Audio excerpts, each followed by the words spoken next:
एक भाई से मेरी बात हुई। उनकी बातों को जब मैंने सुना तो बड़ा अफसोस हुआ, बहुत दुख हुआ, बहुत तकलीफ़ हुई। उस भाई की बात को अगर आप सुनेंगे ना तो बिल्कुल हैरत में पड़ जाएंगे और आपको भी तकलीफ़ होगी और आप भी सोचने पर मजबूर हो जाएंगे कि हमारा समाज कितना गंदा हो गया है। तो वो भाई हमसे कहते हैं कि हज़रत अभी मेरी नई नई शादी हुई है और शादी के ज़्यादा दिन नहीं हुए हैं, लेकिन मेरी बीवी जो है किसी गैर मर्द से बात करती है, उससे मिलती जुलती भी है। जब मैंने उसे रंगे हाथों पकड़ा तो मैंने उस पर सख्ती नहीं की, मारपीट नहीं किया। मैंने प्यार से उसे समझाया और प्यार से उससे पूछा कि आप ये बताइए कि उस लड़की से आप कितने दिनों से बात करते हैं, क्या शादी से पहले भी आप उससे बात करते थे? तो मेरी बीवी मुझसे कहती है कि शादी के 2 साल पहले से उससे बात करती हूँ। मैंने थोड़ा और प्यार जताया और पूछा कि क्या आप दोनों आपस में मिल चुके हैं, क्या जिना जैसे जो गंदे काम है ये भी आप कर चुके हैं? तो मेरी बीवी तो पहले इनकार की, लेकिन जब मैंने और भी ज़्यादा प्यार जताया और भी प्यार से जब पूछा और ढेर सारे मैंने कस्में खाएँ, वादे किए, तो फिर मेरी बीवी मुझे बताती है कि हाँ, हमने ज़िना जैसे गंदे काम भी किए हैं। जब मैंने पूछा कि क्या शादी के बाद भी ऐसे हरकत आपने की है, तो मेरी बीवी ने कहा कि नहीं। मैंने फिर उस मोहब्बत दिखाई और कस्में और वादों के अंबार लगा दिए। तो फिर वो कहती है कि हाँ, शादी के बाद भी 1 मरतबा ज़िना हमने किया है। अब आप खुद सोचिए उस शख्स के ऊपर क्या बीतती होगी, वो क्या सोच रहा होगा। आप सोचिए ज़रा कि क्या वो अपनी बीवी को रखना पसंद करेगा। तो भाई मुझसे कहते हैं कि हज़रत आप हमें ये बताइए कि अब ऐसे मोड़ पर, ऐसे वक्त पर क्या करें? उसको हम तलाक दे दें या फिर उसे रखें, और अगर रखें तो कैसे रखें?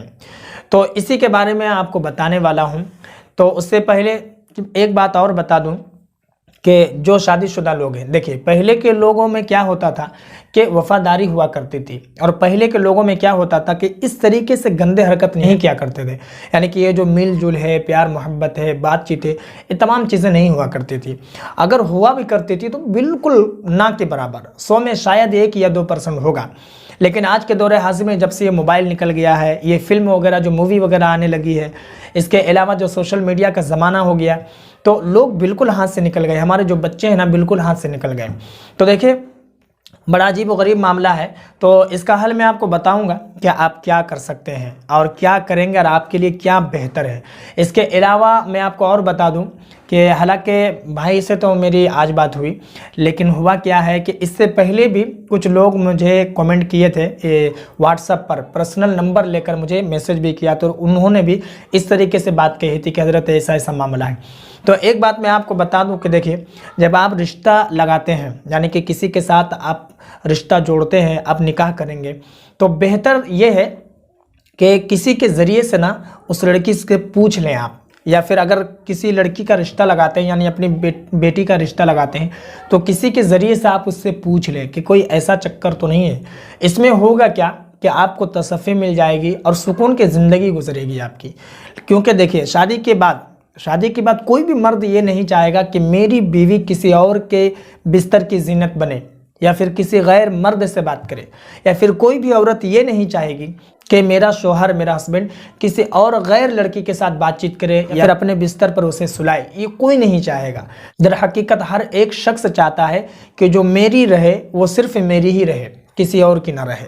और हर औरत भी यही चाहती है कि जो मेरा है वो मेरा ही रहे, किसी और का ना रहे। तो बेहतर यही है कि उस वक्त आप ज़रा इसकी तहकीकात कर लिया करें, अच्छे से कर लिया करें। उसके दोस्तों से मिले, उसके रिश्तेदार वगैरह से मिले, गांव ग्राम में जाकर अच्छे से पता लगा लें। और मैं तो कहता हूं कि शादी का जो पैगाम भेजे ना, तो ज़्यादातर ऐसे ही लोगों तक भेजे, ऐसे घरों में भेजे कि जिसके बारे में आप अच्छे से जानते हैं। क्योंकि आज के दौरे हाजिर का जो मामला है ना, बड़ा अजीब व गरीब मामला है, आप खुद ही देख रहे हैं। तो मैं तरीका बताता हूँ कि आप क्या करेंगे। देखिए सबसे पहली बात, एक बात और बता दूं मैं यहाँ पर कि जिन लोगों की नई नई शादी हुआ करती है, ठीक है, तो वो भी अगर देखना चाहें, अपनी बीवी को समझना चाहें और उस पर नज़र रखना चाहें, तो ये एक तरीका है, इसको आप कर सकते हैं। वो ये है कि ज़्यादातर आप अपनी बीवी को टाइम दें, ठीक है, ज़्यादातर टाइम दें और उसके साथ रहा करें। और क्या है कि उसके मोबाइल वगैरह जो है ना, हमेशा चेक किया करें, बगैर पूछे बिल्कुल ले लिया करें और उसमें कोई पासवर्ड वगैरह ना लगाएं। दूसरी बात यह है कि कोई बड़ा मोबाइल उसे अगर दें तो ज़्यादा उसके ऊपर सख्ती किया करें। सख्ती का मतलब ये है कि उस पर नज़र रखें। और मैं तो कहता हूं कि बड़ा मोबाइल अगर ना दे तो ही अच्छा है। इसके अलावा अगर बाहर भी चले जाते हैं तो बाहर चले जाते हैं, तो बाहर जाने के बाद भी अपने किसी को भी, जैसे अपनी अम्मी हो या फिर आपकी बहन हो, उसको ज़रा कहें कि नज़र रखा करें। ये आप कर सकते हैं। इसके अलावा और दूसरी बात ये, सख्ती नहीं करना है, ठीक है, सख्ती नहीं करना है। दूसरी बात ये है कि आपको अगर शक वगैरह का मामला हो जाए तो उसका मोबाइल का जो जीमेल आईडी वगैरह होता है, आप यूट्यूब पर देखेंगे तो बहुत सारी वीडियोज़ मिल जाएगी, अपने मोबाइल में लॉगिन करके रखिए, उससे आपको पता चलेगा कि क्या क्या हो रहा है उधर, ठीक है। तो ये तमाम तरह चीज़ें हैं अगर आपको ऐसा लगता है तो। लेकिन मैं तो यही कहूँगा कि अल्लाह तबारक व तआला ऐसे दिन किसी को ना दिखाए तो अच्छा है, क्योंकि बड़ा अजीब व गरीब मामला हो गया है।